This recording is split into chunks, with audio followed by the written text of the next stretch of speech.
parle. Chaque jour, Charles et Carole vous présentent la leçon de l'école du sabbat.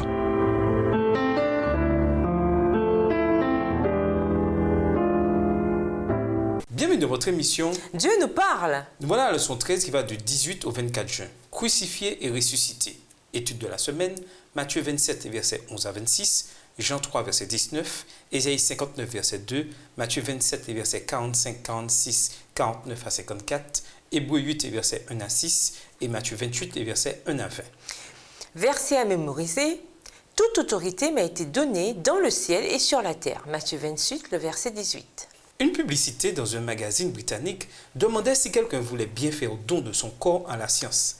Elle disait que des scientifiques ayant étudié la momification égyptienne recherchaient un malade volontaire en phase terminale, prêt à faire don de son corps après sa mort.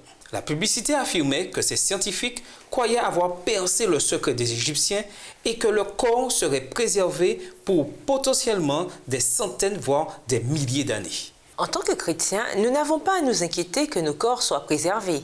Dieu nous a promis quelque chose de bien mieux que ça. La mort de Jésus. Il a payé dans son corps la peine pour nos péchés. Il est ressuscité et est devenu les prémices de ceux qui se sont endormis. 1 Corinthiens 15, verset 20. Tout cela a ouvert la voie pour que nos corps soient, non pas préservés comme les pharaons de jadis. D'ailleurs, vous en avez peut-être déjà vu, ces corps ne sont pas très beaux à voir, mais transformés en des corps incorruptibles qui vivront pour l'éternité. Cette semaine, pour les derniers chapitres de Matthieu, nous étudions des vérités inépuisables concernant la mort et la résurrection de notre Seigneur, ainsi que l'espérance que ces deux événements nous offrent. Et nous vous laissons avec la pensée du jour. Rien dans notre vie n'est plus puissant que Jésus. Sa capacité à nous aider est immense. Au revoir. Et à demain si je veux. Dieu nous parle. Chaque jour, Charles et Carole vous présentent la leçon de l'école du sabbat.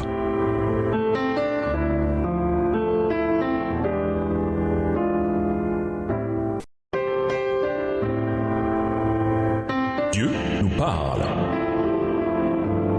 Chaque jour, Charles et Carole vous présentent la leçon de l'école du sabbat.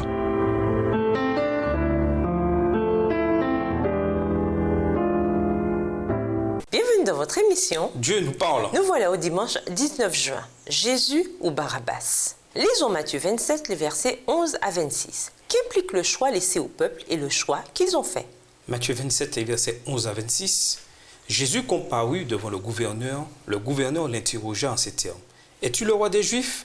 Jésus lui répondit, « Tu le dis. » Mais il ne répondit rien aux accusations des principaux sacrificateurs et des anciens. Alors Pilate lui dit, « N'entends-tu pas combien de choses il t'accuse ?»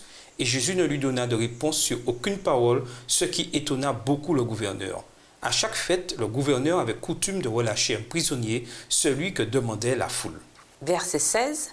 Ils avaient alors un prisonnier fameux nommé Barabbas. Comme ils étaient assemblés, Pilate leur dit « Lequel voulez-vous que je vous relâche, Barabbas ou Jésus qu'on appelle Christ ?» Car ils savaient que c'était par envie qu'ils avaient livré Jésus.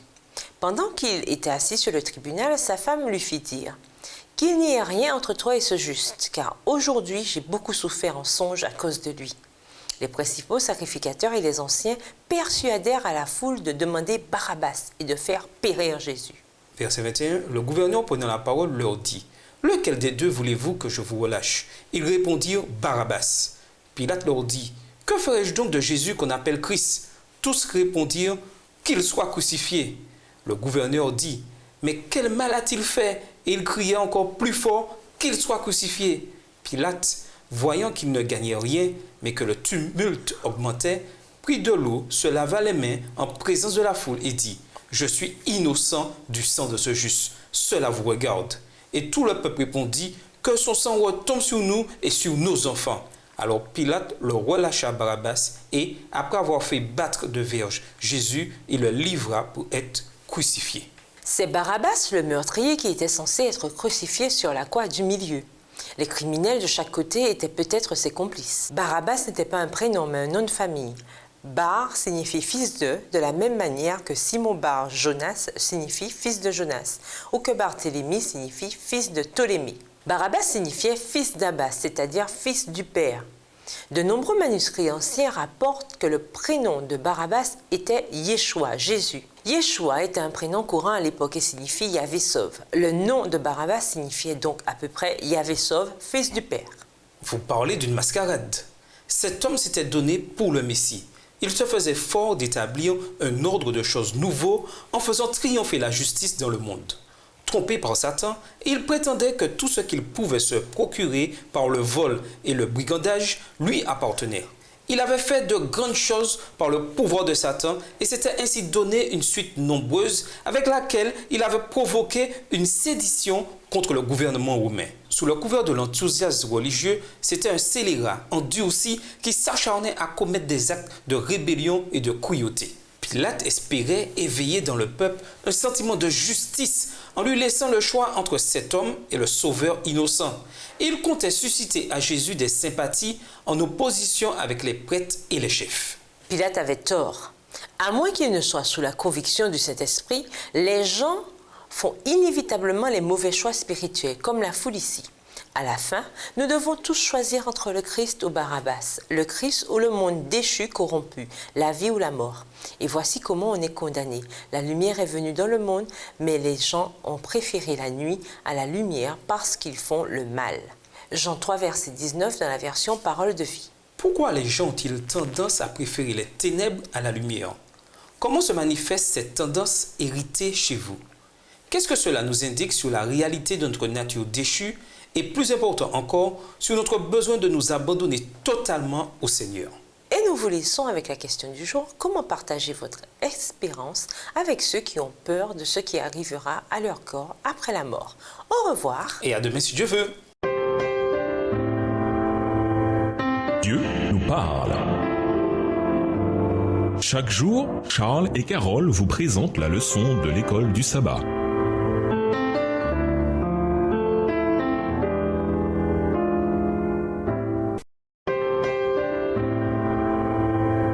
Dieu nous parle.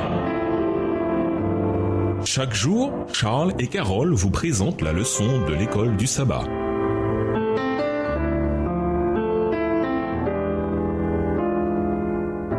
Bienvenue à votre émission. Dieu nous parle. Nous voilà le lundi 20 juin, notre substitut crucifié. Depuis la 6e heure jusqu'à la 9e heure, il y eut des ténèbres sur toute la terre. Et vers la 9e heure, Jésus s'écria « Eli, Eli, lema sabachthani », c'est-à-dire « Mon Dieu, pourquoi m'as-tu abandonné » Matthieu 27, les versets 45 et 46. Que signifie ce cri? Qu'implique-t-il concernant le plan du salut? Matthieu rapporte ce que certains théologiens ont appelé le cri de déréliction. Le terme déréliction implique l'idée d'abandon, de quelque chose laissé à l'abandon et dans le malheur. Dans le cas présent, Jésus a le sentiment d'être abandonné par le Père. Les ténèbres qui entouraient le pays à ce moment symbolisaient le jugement divin. Ésaïe 19, les versets 9 à 16, Amos 5, les versets 18 à 20 et Jérémie 13, le verset 16. Jésus goûtait en lui-même aux horribles conséquences du péché, de la séparation complète d'avec le Père.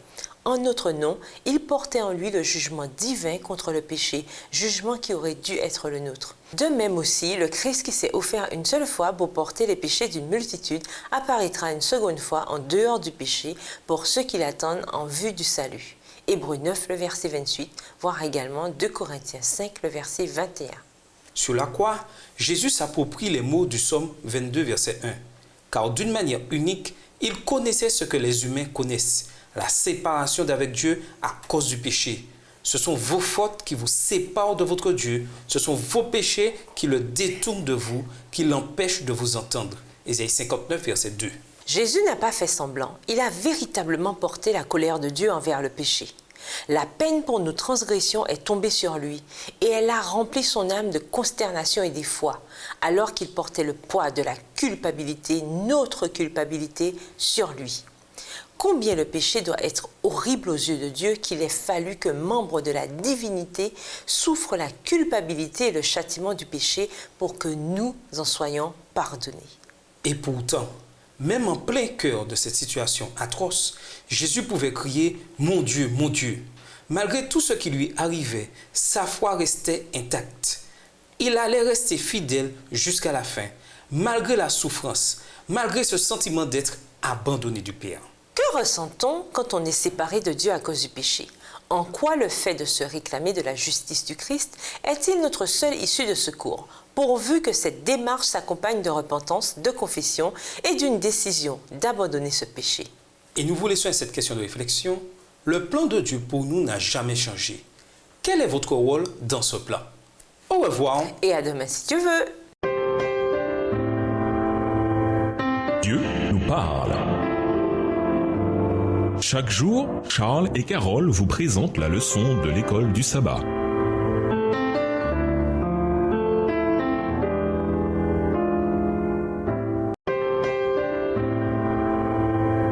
Dieu nous parle.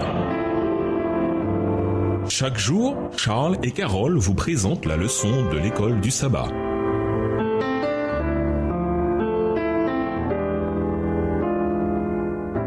Bienvenue dans votre émission. Dieu nous parle. Nous voilà au mardi 21 juin. Le voile se déchire et les rochers se fendent. Chaque évangéliste a raconté l'histoire de Jésus avec une perspective différente, mais tous se sont focalisés sur sa mort. Seul Matthieu, cependant, rapporte les détails du voile déchiré et des tombeaux ouverts. Lisons Matthieu 27, les versets 49 à 54. Que signifient ces événements? Vers quelle espérance nous orientent-ils? Matthieu 27, les versets 49 à 54.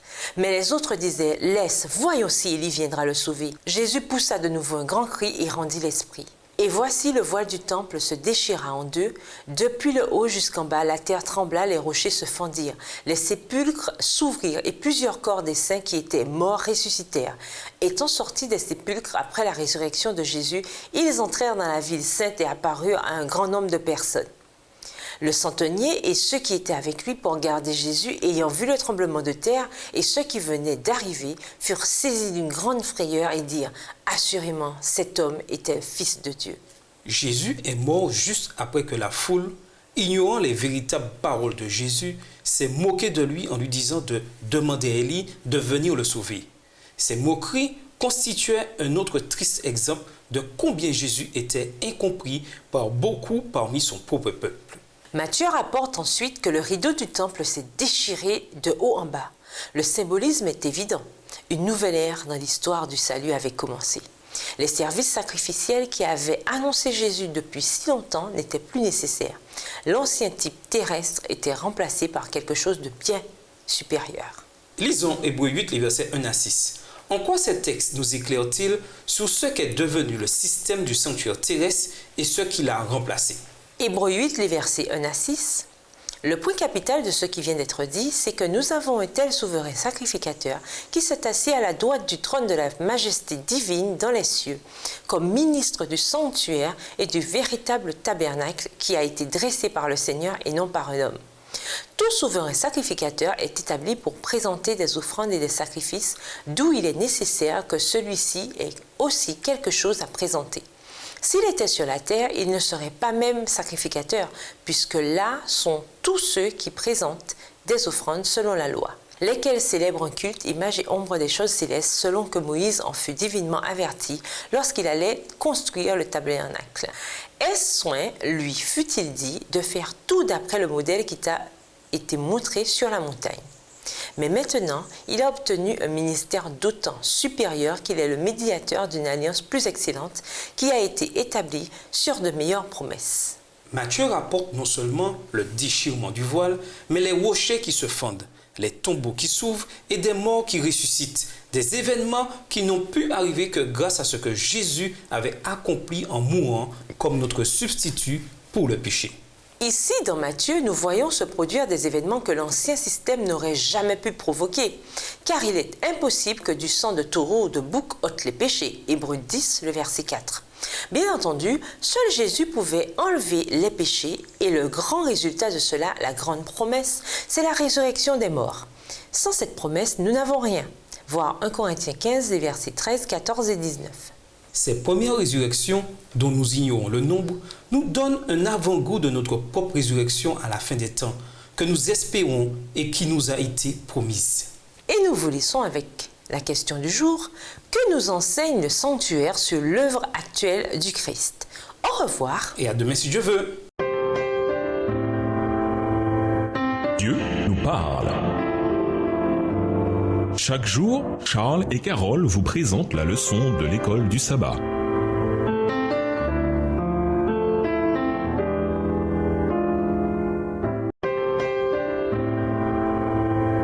Dieu nous parle. Chaque jour, Charles et Carole vous présentent la leçon de l'école du sabbat.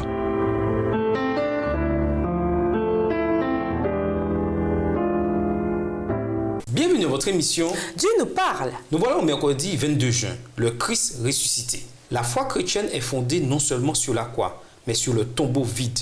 À vrai dire, la majorité des habitants de ce monde, y compris les non-chrétiens, croient qu'un homme du nom de Jésus de Nazareth est mort un jour sur une croix. Peu après le passage de Jésus sur terre, nous trouvons des références historiques comme celle-ci de Tacite, historien romain. Néron fit souffrir les plus cruelles tortures à des malheureux abhorrés pour leur infamie qu'on appelait vulgairement chrétiens. Le Christ qui leur donna son nom avait été condamné au supplice sous Tibère par le procureur Ponce Pilate. Il n'y a aucune contestation, ni à l'époque, ni maintenant, sur la véracité historique d'un homme du nom de Jésus qui a été condamné et crucifié. Là où la situation se complique, c'est pour la résurrection. L'idée que Jésus de Nazareth, qui est mort un vendredi après-midi, est revenu à la vie le dimanche matin, beaucoup de gens ont des difficultés avec cela. Après tout, un juif crucifié par les Romains en Judée était plutôt monnaie courante. Mais un juif ressuscité des morts après avoir été crucifié, c'est une toute autre histoire. Pourtant, sans cette foi en un Jésus ressuscité, la foi chrétienne n'existe tout simplement pas. Paul a écrit « Et si Christ n'est pas ressuscité, alors notre prédication est vaine, et votre foi aussi est vaine. Si c'est dans cette vie seulement que nous espérons en Christ, nous sommes les plus malheureux de tous les hommes. » 1 Corinthiens 15, et versets 14 et 19 dans la version Colombe. La mort de Jésus lui-même a dû être suivie par sa résurrection, car dans sa résurrection, nous avons la certitude de notre propre résurrection. Quand nous entendons l'histoire de la résurrection de Jésus, nous avons deux options. La première, c'est de voir cette histoire comme de la propagande romanesque écrite par quelques disciples solitaires afin de conserver son souvenir vivace. Un peu comme nous essayons de garder intact le souvenir d'une célébrité qui meurt aujourd'hui. Deuxième option, la prendre littéralement, comme un récit de gens qui ont été témoins d'un événement extraordinaire. Événement plus tard compris comme ayant des implications pour chaque être humain. Lisons Matthieu 28, les versets 1 à 15.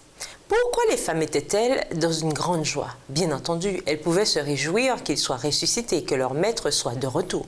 Mais quelle raison avons-nous de nous réjouir de la résurrection de Jésus? Matthieu 28, les versets 1 à 15. Après le sabbat, à l'aube du premier jour de la semaine, Marie de Magdala et l'autre Marie allèrent voir le sépulcre. Et voici, il y eut un grand tremblement de terre, car un ange du Seigneur descendit du ciel, vint rouler la pierre et s'assit dessus. Son aspect était comme l'éclair et son vêtement blanc comme la neige. Les gardes tremblèrent de peur et devinrent comme morts. Mais l'ange prit la parole et dit aux femmes, « Pour vous, ne craignez pas, car je sais que vous cherchez Jésus qui a été crucifié. » Verset 6. Il n'est point ici, il est ressuscité comme il avait dit. Venez, voyez le lieu où il était couché, et allez promptement dire à ses disciples qu'il est ressuscité des morts. Et voici, il vous précède en Galilée, c'est là que vous le verrez. Voici, je vous l'ai dit. Elles s'éloignèrent promptement du sépulcre avec crainte et avec une grande joie, et elles coururent porter la nouvelle aux disciples. Et voici, Jésus vint à leur rencontre et dit, « Je vous salue. » Elles s'approchèrent pour saisir ses pieds, et elles se prosternèrent devant lui. Alors Jésus leur dit, « Ne craignez pas, allez dire à mes frères de se rendre en Galilée, c'est là qu'ils me verront. » Verset 11. Pendant qu'elles étaient en chemin, quelques hommes de la garde entrèrent dans la ville et annoncèrent aux principaux sacrificateurs tout ce qui était arrivé.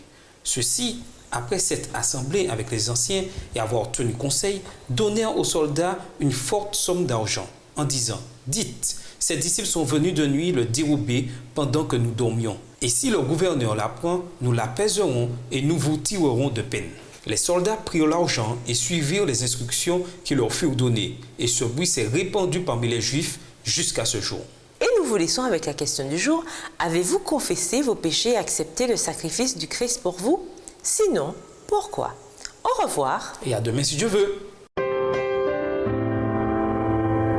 Dieu nous parle. Chaque jour, Charles et Carole vous présentent la leçon de l'école du sabbat.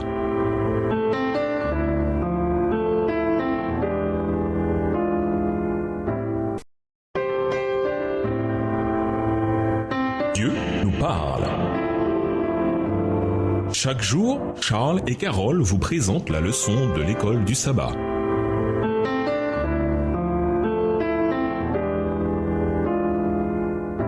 Bienvenue dans votre émission. Dieu nous parle. Nous voilà au jeudi 23 juin, le grand mandat.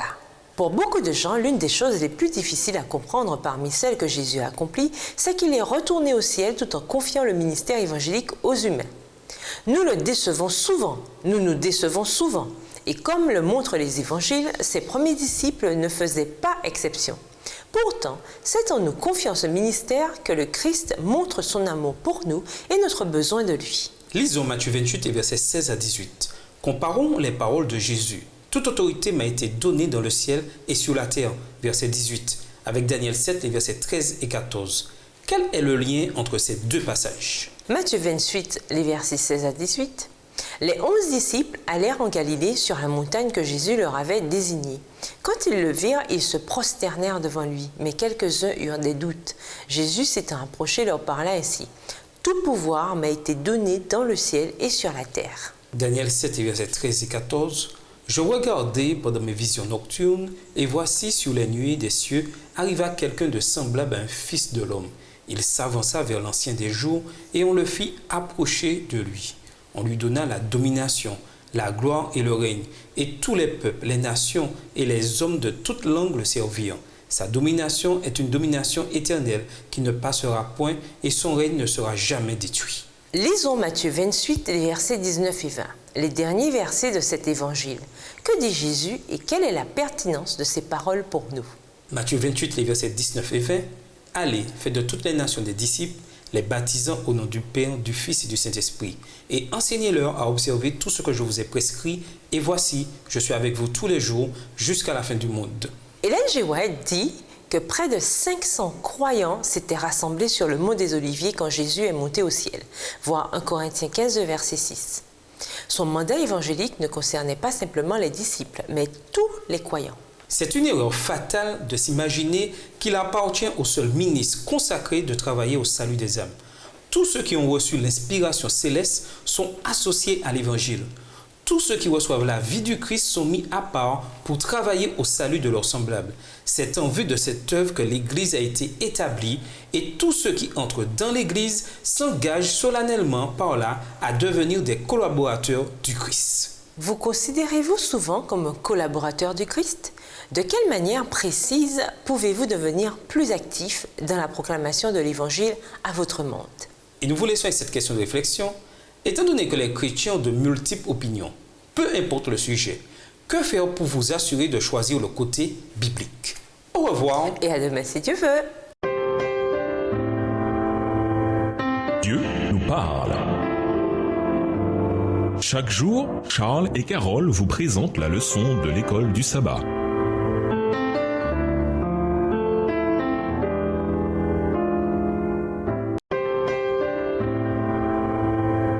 Dieu nous parle. Chaque jour, Charles et Carole vous présentent la leçon de l'école du sabbat.